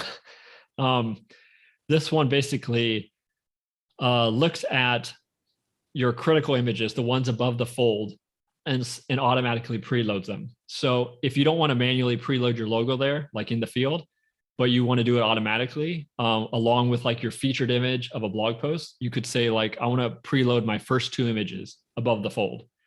So a lot of sites will have your logo, blog post, and then a bunch of images under that. If you do 2, it would try to grab your logo and your featured image. That makes sense. Okay. Goes from top to bottom. And the reason you do this is preloading impacts your LCP, which if you run PageSpeed Insights, you're probably familiar with that, but largest contentful paint is what LCP stands for. And it's something Google's always complaining about. People are always trying to improve their LCP. And sometimes preloading things when they should be above the fold can actually help improve LCP. So, okay. That's good to know too, in case you're having those warnings, this might be a place to look. Yeah. And again, you can always, turn these on, clear your site cache, run it through PageSpeed Insights, see if it helps or not. Maybe it won't sometimes, but maybe it will. So you can always run tests to see if it's helping. Perfect. All right. So Preconnect. Preconnect. So basically this is saying like, if you want to reach out to like, I'm trying to think here, like Google Analytics, Google Fonts, they have all these URLs that are used for DNS. And when your site has these, they have to do a DNS lookup. It has to grab things from them. There's network latency involved with like doing the DNS lookup. So basically what these do is speed that process up a little bit, telling the browser saying like, hey, I know I have to reach out to Google Analytics. So let's speed that DNS lookup as much as possible, essentially. Now okay. The one thing here is, and I would go to our docs where I explain that a little better, and there's more examples and stuff if you want to read about that more. The one thing people get confused about here, and I'm trying to figure out a way in the UI to make this more clear. We might just do it in the tooltips eventually, but Preconnect actually includes the DNS prefetch, which is below it. So you never want to add things in both places here, which I've seen a lot of people do. So we're trying to figure out how to make that more clear. Like Preconnect does a Preconnect and a DNS prefetch, where DNS only does the DNS part. Okay. So well, I'll probably stay away from both of those myself, but that's definitely, okay, definitely good to know on there. Just send everybody who doesn't know to this video and then they can get the full scoop. Yeah. And again, go to our docs for these. Probably should mention this before, but every single feature has these tooltips that he's hovering on. And if you click on them, they actually go to our doc. So every single thing we have has a doc on it. And I try to always keep adding, improving to these. When we have tickets, I always go back. I'm always updating these to try to answer people's questions. So, and honestly, this is why your documentation is why I hesitated to reach out to you to do this sooner. Cause I'm like, I kind of feel like a jerk considering they've documented everything in this plugin to be like, Brian, so tell me how this works. Cause you've done a lot of work to tell us all how this works, but I appreciate you being kind to do it anyways. Yeah, no, there's always stuff that comes up, and sometimes it's easier just to hear it like explained too sometimes. Yeah, absolutely. All right, shall we move on to lazy loading? Yes. So lazy loading, most people are probably familiar with this by now. I mean, this has been a, optimization trick for years. And obviously lazy loading your images just makes sure that they don't load when they're outside the viewport. And so it decreases how many requests that Google sees. And yeah, pretty simple. But isn't WordPress doing this? WordPress itself doing this now? Yes. Oh yeah, that's a good point. I'm actually glad you brought that up. WordPress does do this out of the box. However, theirs is horrible. So I always remember, even if you're not using our plugin, even if you're using another plugin like WP Rocket, and you're not using our plugin, always use the optimization plugins, lazy loading library. They're much better than the one that WordPress is using. WordPress uses basically what the Chrome has natively, and they don't tweak enough things to make it as powerful, and they don't have as many options. And it's just, you'll never get as much performance out of it as you do from an actual plugin that's doing lazy loading. Perfect. And I guess here we can exclude a few of the images so those don't creep in slowly. Yep. And yeah, if you want to automatically exclude, because technically you should not be excluding like your logo. Right. That's something you shouldn't be excluding. And unfortunately, it is actually tricky to say it's more complex to say like don't load things that are lazy load things above the fold. That's actually trickier than it might sound. A library actually can't actually automatically do that. So that's why we've been adding these features here to kind of automate the process a little bit for the user, saying like, hey, I have a logo and I have like a featured image on every page. It's just like, let's exclude the first two of every page. So they load in faster. And the reason you might want to do that too is because you might see a flash. Like if you try to lazy load something above the fold, and it's not great for the user experience. So. All right. How about lazy loading iframes and videos? So that one is if you have YouTube, Vimeo, they all use those iframes behind the scenes. Even if you embed it, like they're still using an iframe behind the scenes technically. And that will lazy load those. So essentially getting them out of your waterfall so Google doesn't see them if they're below the fold type of thing. Otherwise, Google will it'll kill your site. YouTube videos are horrible. So is Vimeo. So. All right. And then YouTube preview thumbnails. So this one actually, So even if you delay the iframe, there's still some few things loaded from YouTube. And this one actually switches out your YouTube thumbnail with a static image with like a little play button. So it literally doesn't load anything from YouTube from your videos until you click on that play button, basically. That's fantastic. So if you have videos, that's got to be a huge gain. Huge gains. Yeah. If you enable both those options and you have YouTube videos, like you can basically, like, it won't impact your site at all with those videos until someone clicks that button, which is honestly how it should be, in my opinion. I don't know why YouTube doesn't code like this, but again, they don't care about performance either, to be honest. So they certainly don't care about the performance of somebody else's website. Yeah, so, exactly. Yeah. So it happens like on click is really how it should happen. So that's kind of what that does. We are also working on adding Vimeo thumbnail support. We're still working on to see if we can grab things from their API to see if that's even possible, but hoping to add that one too. And then exclude from lazy loading, kind of like exclusion boxes. You can put a URL of an image in there if you don't want something to be excluded. If you don't want to use that exclude leading images automatically, like then you can do it manually yourself, saying like, hey, my logo, I want to throw my logo in there, and that's about it or something. Perfect. And so you could do that instead of excluding some of these if you knew which ones were always going to be there, like your logo. Yeah. So threshold. So that doesn't seem completely self-explanatory to me. So tell me a little bit about this. So a threshold basically is how aggressive you want the lazy loading to be in the viewport. So there's basically, like, you have your viewport of what, when you click into a site, is what you see. Like, that's your viewport, what the browser sees. Everything below that is outside of the viewport. The thing is, we have to pick with lazy loading how aggressive we are, saying when you scroll down a page, do you want an image outside of the viewport to start loading as you scroll, if that makes sense? Gotcha. Like as you approach it. As you approach it. Now, say if you go super aggressive, saying, I don't want anything to load, like outside of the viewport, I want the best performance. But then what you end up with sometimes is you get a little choppy image, like you scroll and you see the image like kind of pop in. And that's because they're loading as you go through that viewport, basically. Which is like the opposite of the preloading that we just talked about, where it makes the perceived speed of your site goes up so much. Sometimes I'll notice when I have the lazy loading on there that the site feels slower because I'm seeing the images load in. Exactly. So it feels slower, but the ironic thing is it's faster for PageSpeed Insights. Sure. So the thing is, we added that in because I actually tweaked that myself, because I hate seeing the image like pop in, because I don't know why. It's just one of my pet peeves. And so I tweaked that myself to kind of get the best of, like, I don't want it to be too much because I don't want it to start loading too many images outside because that hurts your performance. But you want it to load just enough to be where it's kind of a smooth transition as you scroll. So unless somebody's rage scrolling. Yeah. So if you're rage scrolling, then you're kind of out of luck. But what do you recommend people put this at, or what do you put your threshold at? Let me actually go look here really quick to see what I have mine set at. Let me log in here on my site.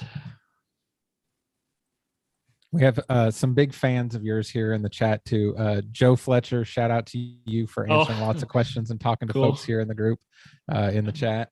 We appreciate that. We've had a lot of conversation going on here as you look that up about Perfmatters and WP Rocket. So that I know we're not going to have time for tons of questions. So that is one question I want to talk to you about before we wrap this up today. And I have a couple notes, and one of them is about WP Rocket, because I know people want to ask, like, what are the differences? Like, and I have a couple notes on that. Perfect. So I have mine all set to 600 pixels. That's what mine is set at.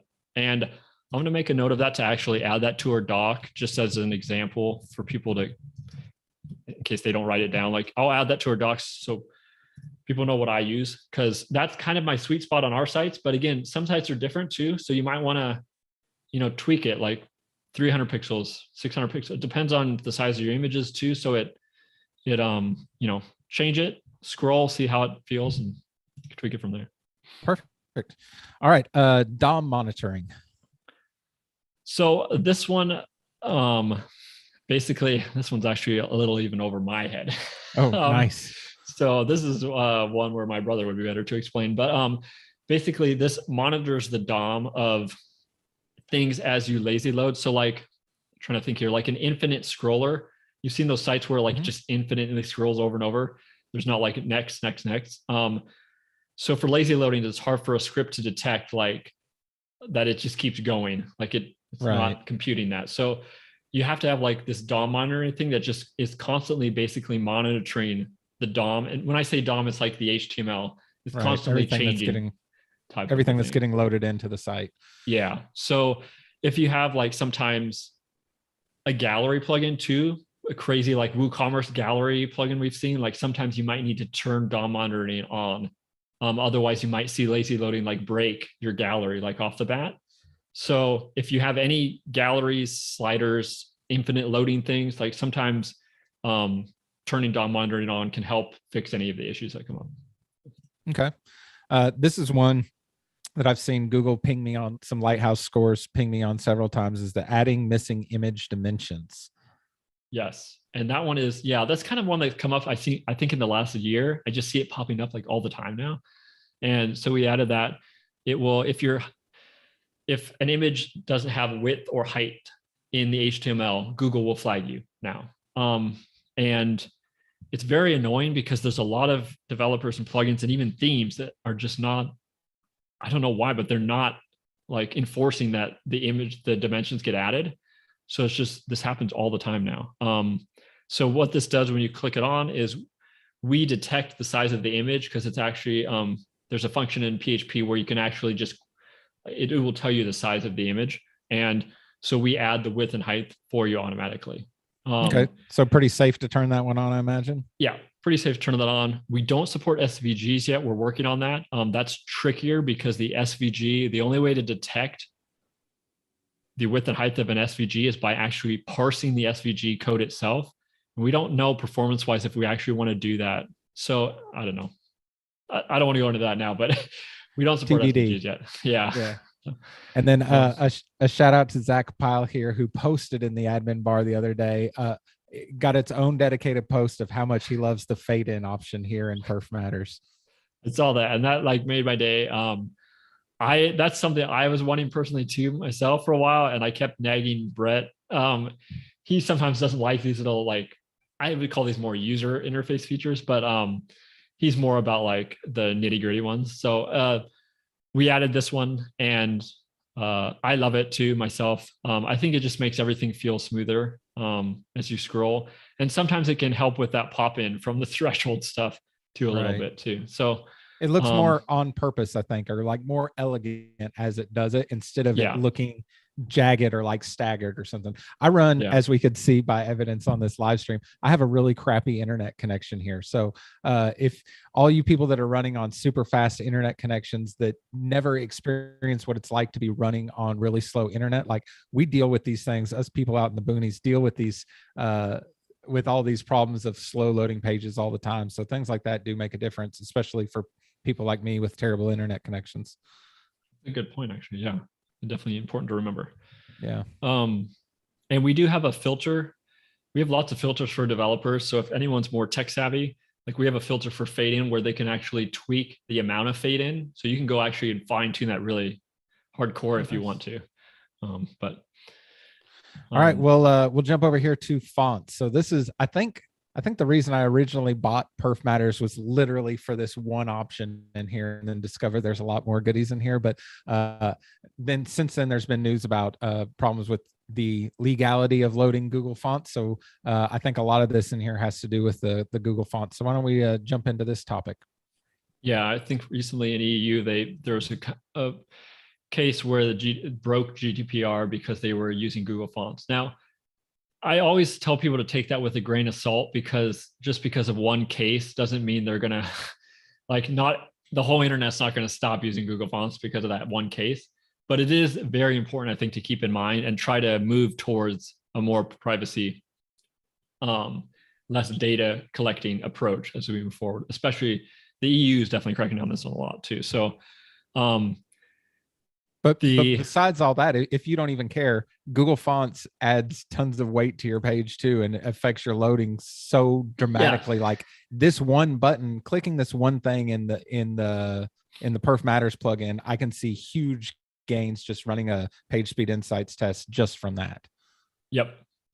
No, yeah, huge gains. And if you need any help with that, you can go, when you disable Google Fonts, you can go back to what they call system fonts, which is like the OS level fonts.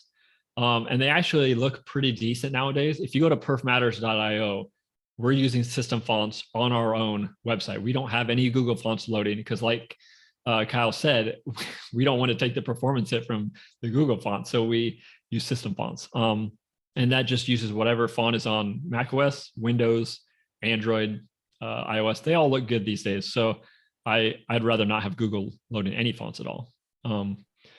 But then if you want to get into the, I guess that was more the legality thing. If you want to host your Google fonts locally off your own site instead of loading them from Google servers, this is definitely, you can toggle that on. It will basically put your Google fonts in a folder in the Perfmatters plugin locally on your site. And from then on, all the fonts will load from your domain itself. Which is exactly what I'm doing on all my sites, just because it's convenient to use Google Fonts. And I can do that right inside of my theme and then come in here and check this little box and make a huge difference pretty quickly. Yep.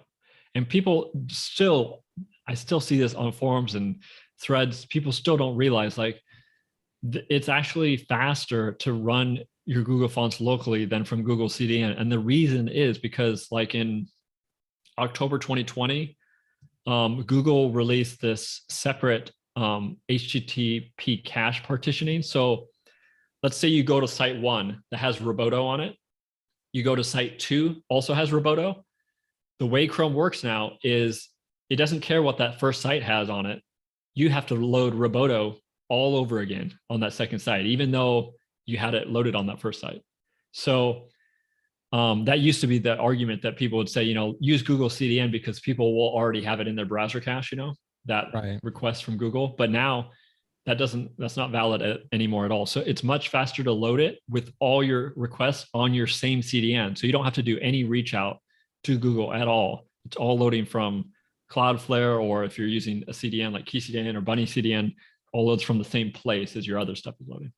And just while we're here, use less fonts on your website and use less weights of fonts on your website. It looks better and it's better for performance. So we don't need 10 different fonts on your website anyways. Yes, please. I had one just the other day, had 46 Google web fonts loading, 46. And it was literally killing the entire website by itself. He was killing the entire internet is what he was doing. Yeah. Yeah. And then there is also a display swap option there too. This is something that will appear in PageSpeed Insights. You might see a warning. It's called ensure text remains visible during web font load, like just an annoying warning. And so you can click this on and that will fix that warning. The problem with that is it creates a little flash too.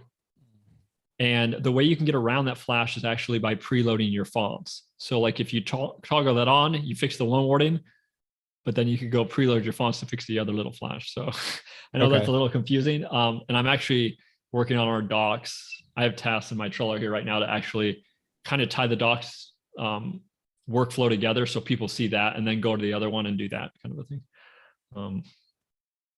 All right. So we'll move on here to CDN.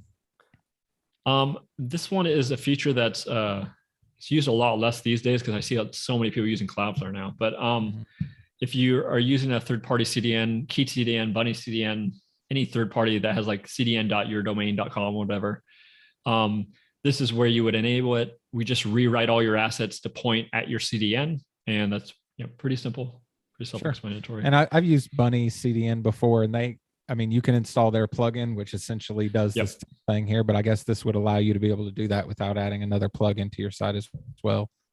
And it depends on how much you clear your CDN, because if you install Bunny plugin, they probably have a way to clear their CDN cache. Gotcha. Which we don't. So, but depends on what you're doing. If you're not clearing very much and you just go to Bunny CDN dashboard and clear it, once a month because you're doing something, maybe you want to not have their plugin to get rid of, as many plugins as you can if you're using Perfmatters. So it really depends on your workflow type of thing. Gotcha. All right. Well, we won't labor on that then. Analytic. This one's obviously in the news again too, with some troubles with Google Analytics, but just running through like the waterfall test in GTmetrix, and when you're loading Google Analytics, you can see that the little bar showing you how long that takes is always longer on Google Analytics. It definitely eats up a lot of that loading time. So this was really handy for me as soon as I got this plugin too, to just be able to load that locally. Yeah, and this has been a pet peeve of mine. I've used Google Analytics. I actually recently switched to Fathom. I'll give a shout out to Fathom Analytics here. They're great. If you want an alternative, they are paid, so it's not, and I wouldn't say they're honestly cheap either, but I think it's good if you want to support a company that's pushing forward analytics that's focused on privacy and performance. So I always am an advocate of supporting developers that are making great products, and I think Fathom has a really great product. And if you want an alternative, great one. We just interviewed them last week, and there's been tons of conversations in the group. Yeah, we had Paul and Jack on the show talking to us about all this stuff. So they're really great. I'm moving everything right now. I'm in the process of that now. Well, I will have to go watch that for sure later. Cool. So yeah, but if you're using, obviously, Analytics, the most popular solution. So we just have 99.9% of our customers are all using Google Analytics, and it's probably not going to change anytime soon. So this allows you can load it locally instead of loading it from Google Analytics. Same exact idea as Google Fonts, just it puts it locally. You put your tracking ID in there, pretty self-explanatory. Puts it in your header or footer. And then we have different options. So here's where it differs a little bit. And in our doc, our doc explains each one, like why you would want to use each one. The minimal is like kind of explanatory. It's the smallest script that's in there. And then you have analytics.js, which is the default at the moment. And then there's a G tag, which is the newest kind of version of Google Analytics, and the G tag v4, which that's the brand new one. The thing is, those are very huge, horrible for performance, in my opinion. But if you got to use Google Analytics, for whether for work or for your stuff, some people can't change, what they're using. So I would say use the one you can get away with. That's the lightest at this point. Gotcha. If you can still use Analytics.js, use that one because it is smaller library than GTag. But if you need to go to the newest one, then you have to do that. So. All right. So disable display features. These will vary based on what you choose in the dropdown above it, like script type. So like if you go to that, like some are not supported or don't even exist. So like in GTag v4, they actually made a good improvement as far as like cookies go, or sorry, not cookies, but IPs go. Like they anonymize IPs by default in the newest version. So it is a good step towards more privacy, focus. Like Google does know that people are going this way and want this stuff. So but like in an older version of analytics, you have to toggle on the like enable anonymize IP. So right. Yeah, there are things like that.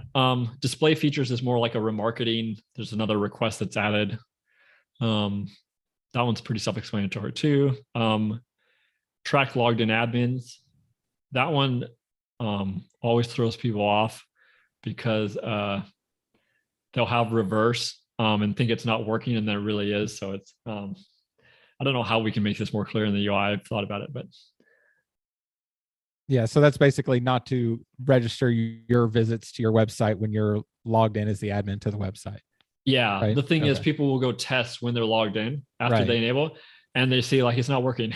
Right. And it's because they didn't track logged in admins. So it's I need to put a big warning box in the doc maybe or something, or I don't know. We'll figure out. Send everybody a dunce cap when they send you a support request on that one. Yeah.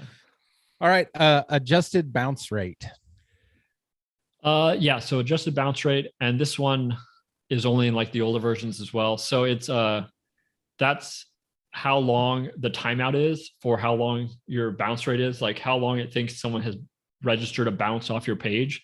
And you can tweak this. This is something I've been tweaking for years on all my sites. I don't anymore since I just moved to Fathom. They don't even have bounce rate. I don't think so. Yeah, I think they do. Oh, do they? Okay, yeah, maybe I they think so. But yeah, you can adjust the seconds there, and our doc has more on that too. Then Monster Insights. That's if you're using Monster Insights, we do have an integration with them.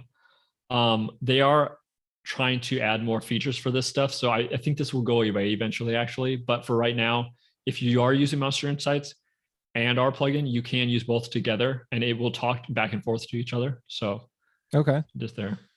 And then enable AMP support. I'm hoping this will go away eventually because AMP is slowly dying. But that is, if you toggle that on, it will track the AMP pages because AMP pages are technically siloed all on their own thing, like completely separate. So I guess while we're still on the analytics page and you mentioned being a customer of Fathom, do you see any benefit to having an integration inside of Perfmatters to load that locally, or because their script is so much lighter, kind of pointless anyways? I've thought about it. Brett and I actually discussed that when we moved to Fathom. And I think I'll give a shout out to Mike Oliver on here, but I know he's asked for that as well.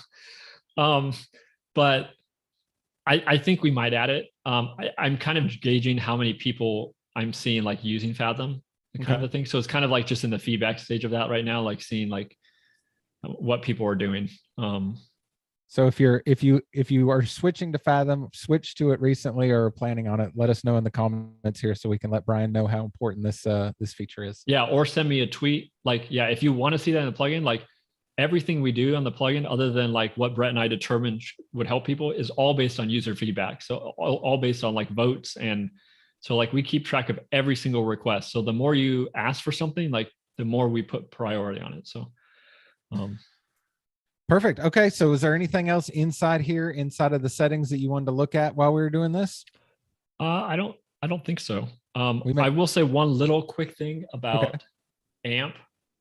I highly recommend anyone using AMP to try to move away from it. Like AMP is slowly dying and there's so many problems with it that it's much better to just fix your site itself for mobile. And all these themes have responsive designs these days. Like it's so easy to make your site work on mobile. Like please don't use AMP. Like Google's dropped the label from search already and there's no organic ranking factor for AMP itself. So I would just urge people, if you're using AMP, like go do the research and see if you can move away from AMP because it is dying. It will go away eventually. So yeah, that's a good warning. All right. So let's talk here.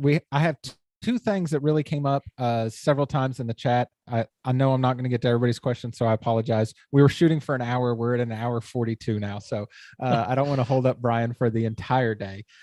I have two things here. We had lots of questions about WooCommerce, e-commerce in general. So how do you see, I guess, give us your overall thoughts on how Perfmatters works with WooCommerce sites. Is this going to be really beneficial to those people that are running Woo? Are there some gotchas? What would you say to that? And actually, while I'm answering this, our WooCommerce options actually don't show up until you install WooCommerce. I don't know if you want to install WooCommerce really quick while I'm talking, maybe. Absolutely, I'll do it right now. Okay, just the base core. You don't have to configure it or anything. But yeah, I would say, honestly, I would say 85% of the sites we work on a daily basis are running WooCommerce. So we work with WooCommerce sites every single day. And yes, all the stuff still applies. So like delaying JS, removing unused CSS, this all applies to WooCommerce. The script manager, like delaying things where it shouldn't load, all of these things apply to WooCommerce. Lazy loading your WooCommerce product images, everything in Perfmatters will help WooCommerce store sites. Then for WooCommerce itself, under the main tab where Kyle's at the moment, if you have it installed, WooCommerce will show these disable scripts, cart fragments, status meta box, and widgets. So the scripts one you can go to the doc and it has a list of, I think it's like 10, 12 different scripts. It will disable from WooCommerce except for on your cart page, your account page, like those crucial, ones where they're needed. So you can toggle that on and try to disable WooCommerce scripts from loading everywhere else on your site where they're not needed. Okay. I will say this is pretty aggressive. So like definitely one thing you want to like toggle on and then just go click around your site and, you know, see if everything is good. If not, toggle it back off, and you might need to go a different approach, such as like, you know, delaying JS, unused CSS, defer using the script manager and stuff like that. But yeah, it's a quick and easy way for some folks to just get rid of those stuff. Cart fragmentation.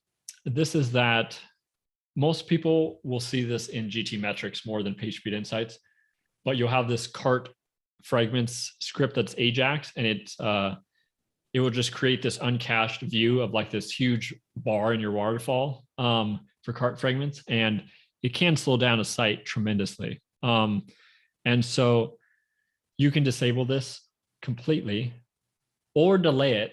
There is other options now too. But clicking on here will actually just disable it completely. If you notice any option or problems with that with your cart, this is one thing you want to check again too, is see if your cart works after that. If it does, if it doesn't, turn that off and actually go delay cart fragments instead, because it's a less aggressive option. And you can go on our docs, and I have like the actual script name that you can take and put in the delay box. Like I show you like how to delay cart fragments. So I have both options in the doc of what you can do with that. So fantastic. Yeah, that's that. Status box. This is like I think it's the reporting dashboard for like your income and stuff. That's in, let me go look here, just in your WordPress admin dashboard. Sure. They have like the income and stuff. I've seen a lot of people, they don't use that actually anymore. They use like, I forget the providers, but there's a lot of third-party, like Baremetrics for WooCommerce. I forget the one that's popular, but a lot of people use a third-party tool to like look at all their metrics, not the WordPress dashboard, because honestly, they're very simple and not very useful sometimes. So if you're not using that stuff, you can just disable it from your admin dashboard. Okay. And again, that's a back-end thing, that won't help you on the front end. Sure. And I'm guessing same with disable widgets.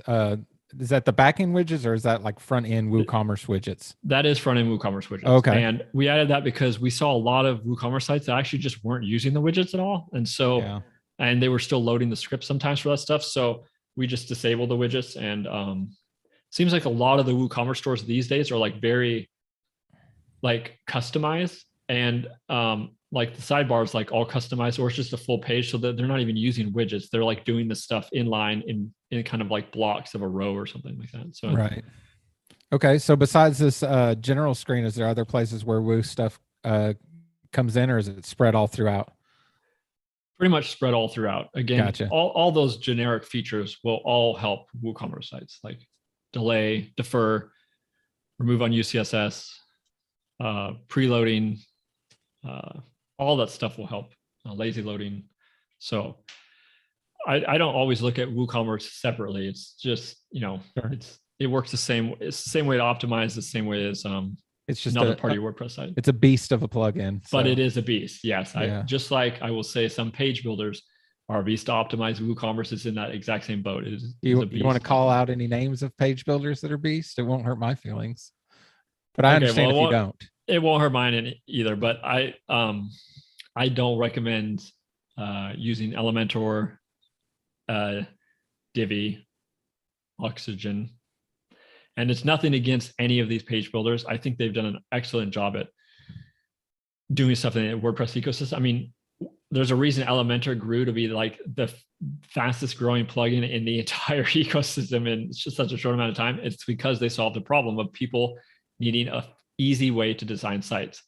However, none of the page builders are great for performance, and there's no way they can be with how they are built. So I always recommend use like Generate Press and Generate Blocks.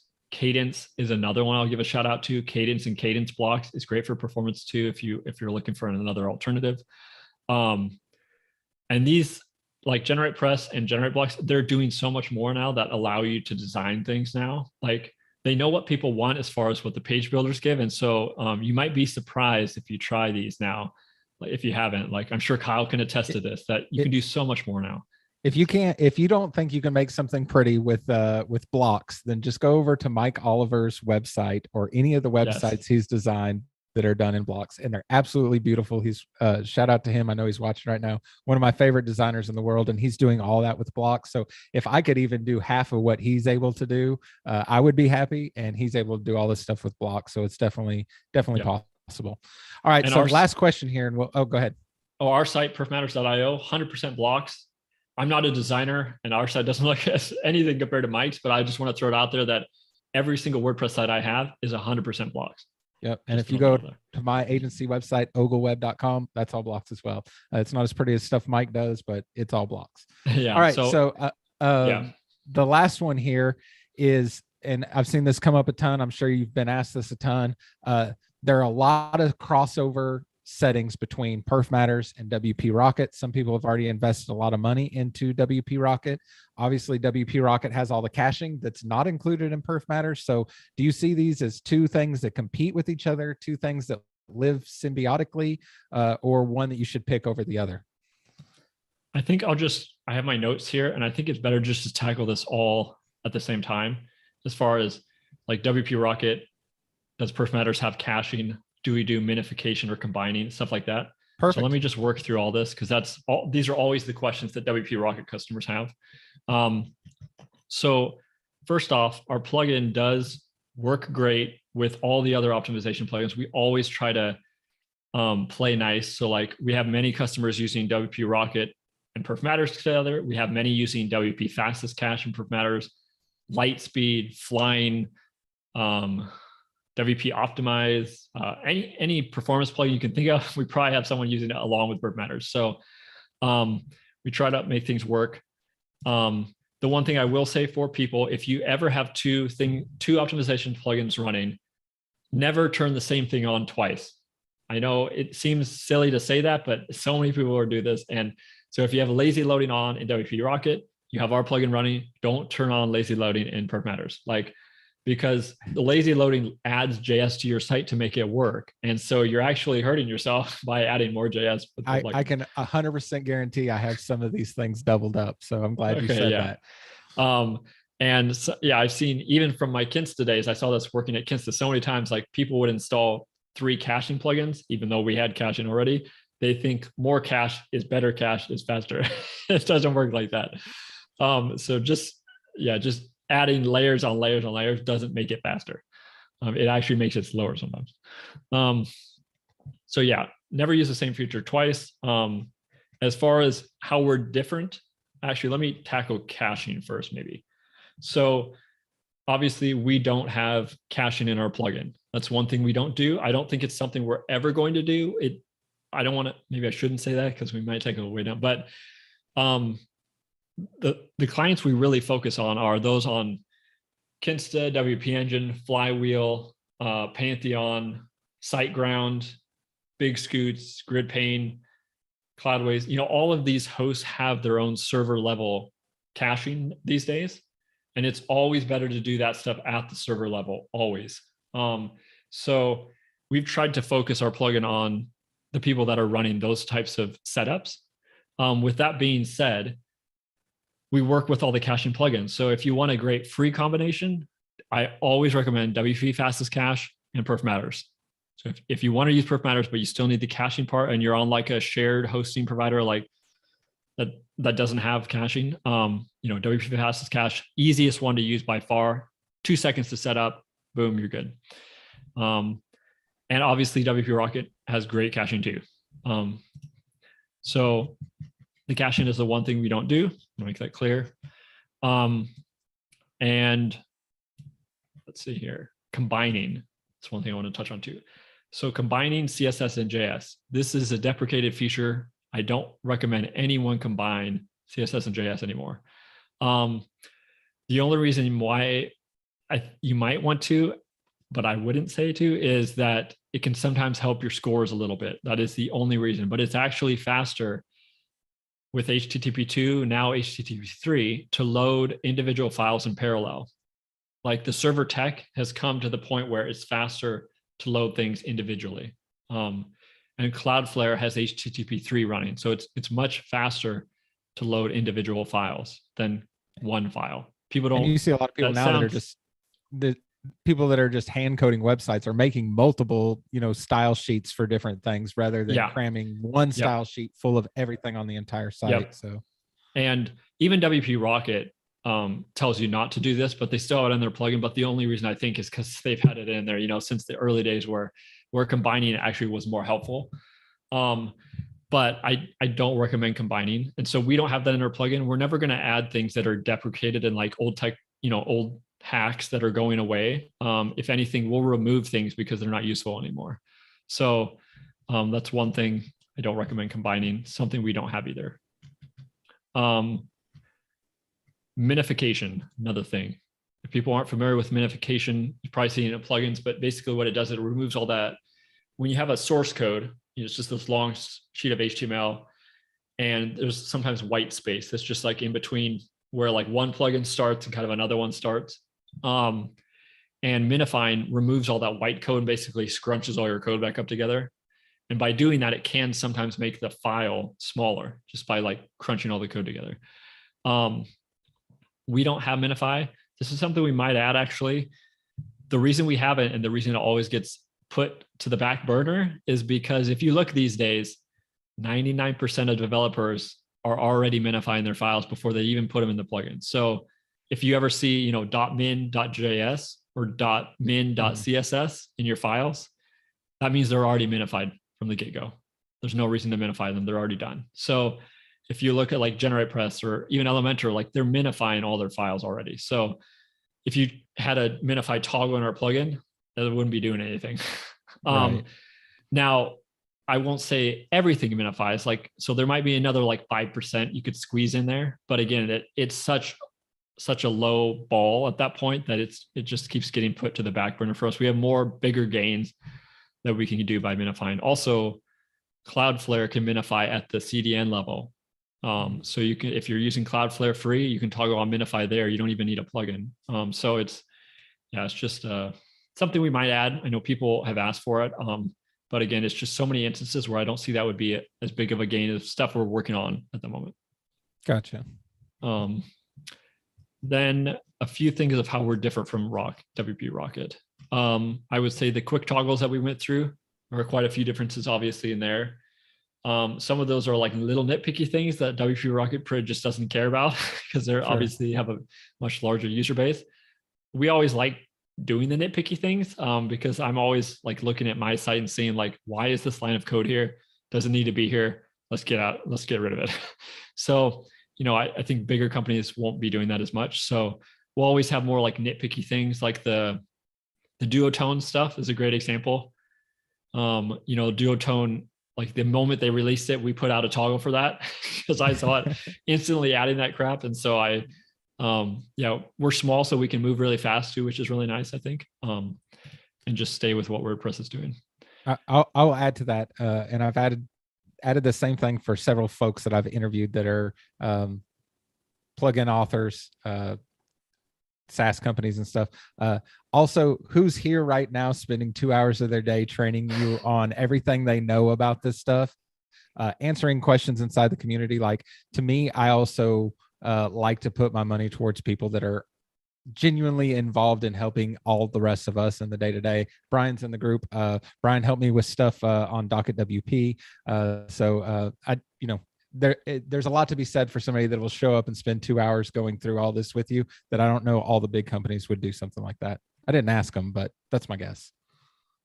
Yeah. And actually that was kind of be my next point, was going to be actually, I know every company says they pride themselves on their support. It's kind of like, people don't even take it for granted anymore. But if you reach out to us, we will look at your site and I will offer recommendations. Like if I see something loading that shouldn't, like, I think people are always surprised when we respond the way we do, because these other bigger plugin developers, like, first of all, they probably don't have the time to do that.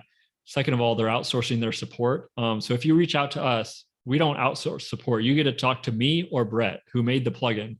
So we know literally every piece of code, how it works from start to finish, and how to use it on your site. So you won't get to talk to some, support rep that just sends you a the first paragraph from a doc that they just copy pasted. That's not what we do. Like everything is customized from the get-go from your first email. So, and we close out, I would say 99.9% of all tickets same day. We clear out our inbox every day. We don't go to sleep until our inbox is clear. I don't know of any other company that does that either. When I worked at Kinsta, that would have been a dream. Right. So yeah, if you have problems, like reach out to us. Another unique feature, obviously, Script Manager, big, huge, powerful feature where we're unique to WP Rocket and some of the other optimization plugins. So definitely check out the Script Manager. And then we have like extensive preloading things now. Like we keep adding stuff in this area, and it's because of PageSpeed Insights. Like we have individual preloads, mobile desktop preloads on, you can specify where they are preloaded. We have automatic critical preloads for images now. So like all of this stuff, we're just focused on preloads a lot because it can make a huge difference. And then our lazy loading too. I feel like we keep adding little more options to that. So we have quite a few options now where you can really fine tune the lazy loading for your site too. And fade them in beautifully. And fade them in. I can't believe that's such a popular option. We added it mainly because I wanted it for so long, but I didn't think it would be such a popular feature. It's funny. You just never know with those things, right? Yeah. So but yeah, that would be the extent. I would say the quick toggle, Script Manager, preloading options, lazy loading option, and then I would say our support. And if you don't believe me, reach out to me, and I will hopefully try to prove you wrong about our support. Give us the support email address. I'm sure we can try to blow up your inbox before this call. I will not give you the email, but I will give you the contact page. Okay, perfect. And you can get the email after that. But yeah, please reach out to us. I get people all the time that are not happy that reach out to us too, and then it's like a sudden turnaround once I help them. So I feel like there's this huge stigma in the WordPress community that like they feel like developers don't want to help them anymore, or like you buy a plugin and like there's no support for you. Like that's not the case with our plugins. Like we will help you if you have a problem with our plugins. So please reach out.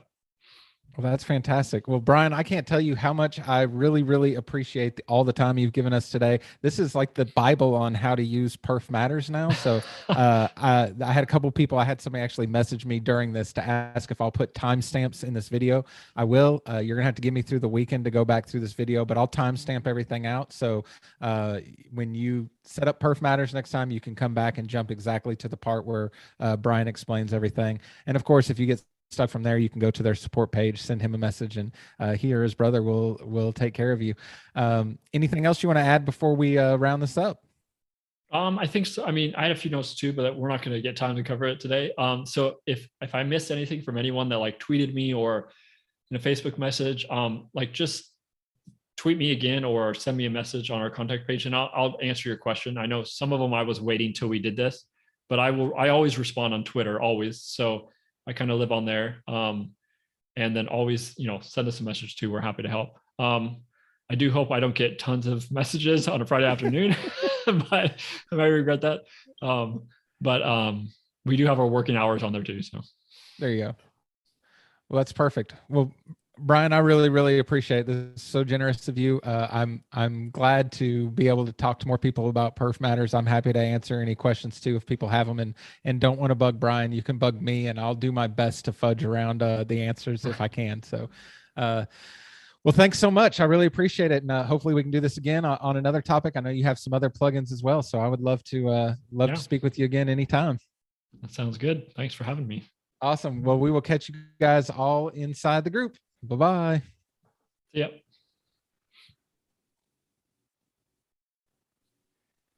Give it 5 seconds.